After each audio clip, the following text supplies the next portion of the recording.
퇴직금과 퇴직연금의 차이는 무엇일까요? 퇴직할 때 일시금으로 받으면 퇴직금이고 연금으로 받으면 퇴직연금인가요? 그건 아니고요. 퇴직금은 근로자에게 줄 퇴직급여를 사용자가 가지고 있다가 퇴직할 때 목돈으로 지급하는 것이고, 퇴직연금은 근로자에게 줄 퇴직급여를 매년 금융기관에 적립해 놓았다가 근로자가 퇴직할 때 해당 금융기관으로부터 받는 것입니다. 퇴직금은 기업이 망하면 못 받을 수도 있지만 퇴직연금은 기업이 망해도 내가 받을 퇴직급여는 떼일 리가 없습니다. 퇴직연금은 내가 받을 금전을 사용자가 가지고 있는 게 아니고 미리 금융기관에 맡겨놓았기 때문에 기업이 망해도 떼일 일은 없다는 게 퇴직금과 다른 점입니다. 퇴직금과 퇴직연금을 일시금으로 받느냐 연금으로 받느냐에 따라 구분하는 게 아니고, 회사로부터 받으면 퇴직금이고 내 퇴직급여를 보관하고 있는 금융사로부터 받으면 퇴직연금이라고 이해하시면 틀리지 않습니다.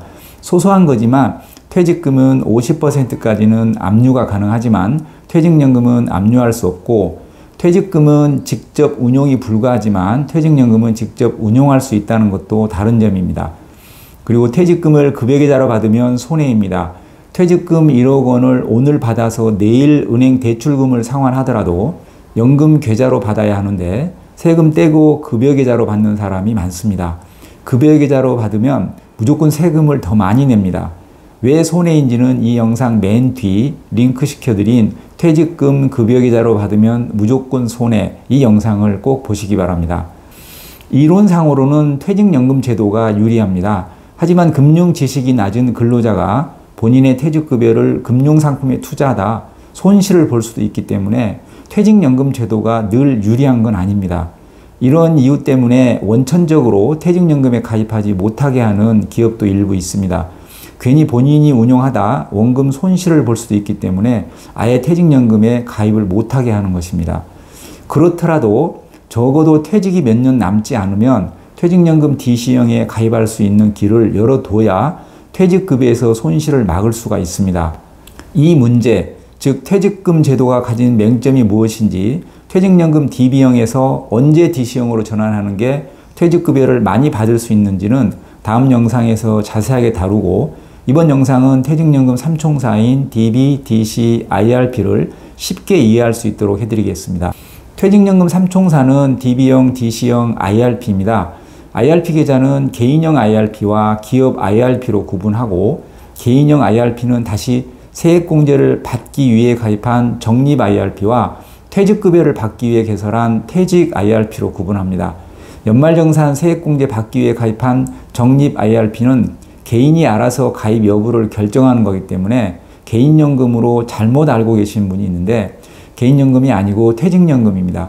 개인형 IRP에 대해서는 지난 영상을 참조하시고 이 영상에서는 퇴직연금 DB형, DC형 위주로 설명하겠습니다. 내가 퇴직할 때 받을 퇴직급여를 내가 지정한 금융기관에 맡겨놓았다면 퇴직연금이라고 했습니다. 회사는 매년 내 몫의 퇴직급여를 내가 지정한 금융사에 맡깁니다. 이렇게 맡겨놓은 퇴직급여를 회사가 운영하면 확정급여형 DB형이라고 하고, 내가 직접 운영하면 확정기여형 DC형이라고 합니다. 예를 들어 1년치 퇴직급여가 500만 원이고 내가 지정한 금융사가 M증권사라면 회사는 내 몫의 퇴직급여를 M증권사에 매년 500만 원씩 적립해 둡니다. 5년 정도 근무했다면 대략 2,500만 원의 퇴직급여가 쌓여 있겠죠. 그 2,500만 원을 보관만 하는 게 아니고 예금, 펀드, ETF 등 다양한 금융상품에 투자해서 수익을 냅니다. 이 적립금을 회사가 운용하면 DB형이고 내가 직접 운용하면 DC형입니다. 회사에서 운용하는 DB형은 보통 원리금이 보장되는 예금에 많이 묻어둡니다. 금감원 통계를 보면 퇴직연금 DB형 운용 금액의 95% 정도를 원리금 보장 상품으로 운용하고 있고 약 5% 정도만 펀드 같은 실적 배당 상품에 운용하고 있습니다. 그렇다 보니까 DB형의 수익률은 평균 1.52% 정도에 그치고 있습니다. DB형 수익률이 낮다고 해서 근로자가 가져갈 퇴직급여에 영향을 미치지는 않습니다. 그동안 M증권사에 맡겨놓은 내 퇴직급여가 수익을 많이 냈던 까먹었던 DB형이라면 내 퇴직급여 액수하고는 아무 상관이 없습니다. 퇴직하기 직전 퇴직급여 계산 공식에 의해 계산한 확정 퇴직급여가 1억 원이고 M증권사에 맡겨놓고 그동안 운용한 누적 적립금이 9천만 원이라면 이 9천만 원에 회사에서 1천만 원을 더 보태서 1억 원을 지급해야 합니다. 반대로 M증권사에 맡겨놓고 운용한 누적 적립금이 수익률이 좋아서 1억 1천만 원이 되었다 하더라도 근로자에게 법정 퇴직급여인 1억 원만 주는 것입니다. 남은 1천만 원은 회사가 가져가겠죠. 내 퇴직급여로 줄 돈을 매년 조금씩 떼서 금융사에 적립해 놓았지만 그 돈을 그대로 주는 게 아니고 퇴직할 때 다시 정확히 퇴직급여 확정해서 부족하면 보태서 지급하는 것입니다. 즉 퇴직연금 DB형은 내 퇴직급여를 회사가 아닌 금융사에서 보관하고 있을 뿐 그동안 운용한 누적 적립금액과 관계없이 내가 받을 퇴직급여는 퇴직 직전 최근 3개월 평균 임금으로 계산한 금액으로 정확하게 산출해서 그 금액을 받는 것입니다. 따라서 퇴직연금 DB형에 가입해서 퇴직할 때까지 DC형으로 전환하지 않으면 퇴직금 액수하고 이론도 틀리지 않고 똑같습니다. 퇴직연금 DB형과 퇴직금은 금액이 같다는 거 이해되셨나요? 그럼 퇴직연금 DC형은 뭘까요? 내가 퇴직할 때 받을 퇴직급여를 금융기관에 적립해 놓으면 퇴직연금이라고 했습니다. 맡겨놓은 적립금을 회사가 운영하면 DB형이고 내 책임으로 직접 운영하면 DC형입니다. DB형을 선택할 것인지 DC형을 선택할 것인지는 내 자유의사입니다. 대부분의 사람들은 일단 DB형으로 가입했다가 적절한 시기에 DC형으로 전환을 합니다. 즉 회사가 운영하던 내 퇴직급여를 내가 직접 운용하고 싶다면 DC형으로 전환하시면 됩니다. 다만 아주 특이한 케이스 외에 DC형으로 한번 전환하면 다시는 DB형으로 바꿀 수는 없습니다. 대부분 기업에서 상하반기 한 번씩 DB형에서 DC형으로 전환할 기회를 줄 겁니다. 신규 가입할 때나 DB형에서 DC형으로 전환할 때 내 퇴직연금을 관리해줄 금융사도 본인이 지정합니다. 이렇게 지정된 금융사를 퇴직연금 사업자라고 합니다. DB형은 수익률이 나랑은 의미가 없어서 사업자가 어떤 금융사인지 별 의미가 없지만 DC형의 경우 내 수익률과 밀접한 관계가 있으니까 운용 능력이 좋은 금융사로 잘 선택하셔야 합니다. 우리 회사는 퇴직연금 제도를 도입하지 않아서 퇴직할 때 퇴직금으로 받는데요. 2005년에 퇴직연금 제도가 도입되었는데 법적 의무사항은 아닙니다. 그래서 아직도 퇴직연금 제도를 도입하지 않은 기업도 있습니다. 퇴직연금 제도를 도입할 것인지는 보통 노사가 규약으로 정합니다. 퇴직연금 제도를 도입했다 하더라도 가입 자격에 제한을 두는 회사도 있습니다. 퇴직연금 제도를 도입하지 않으면 근로자에게 불리하게 작용할 수도 있습니다. 어떤 경우에 얼마나 손해볼 수 있는지는 다음 영상에서 자세하게 설명하겠습니다. 퇴직연금 제도 도입 케이스는 4가지 정도입니다. 퇴직금 제도만 운용하는 회사, 퇴직연금 제도만 운용하는 회사, 퇴직금 제도와 퇴직연금 제도 둘 다 운용하는 회사, 소규모 사업장에서 운용하는 기업형 IRP 제도를 운용하는 회사 이렇게 나눌 수가 있습니다.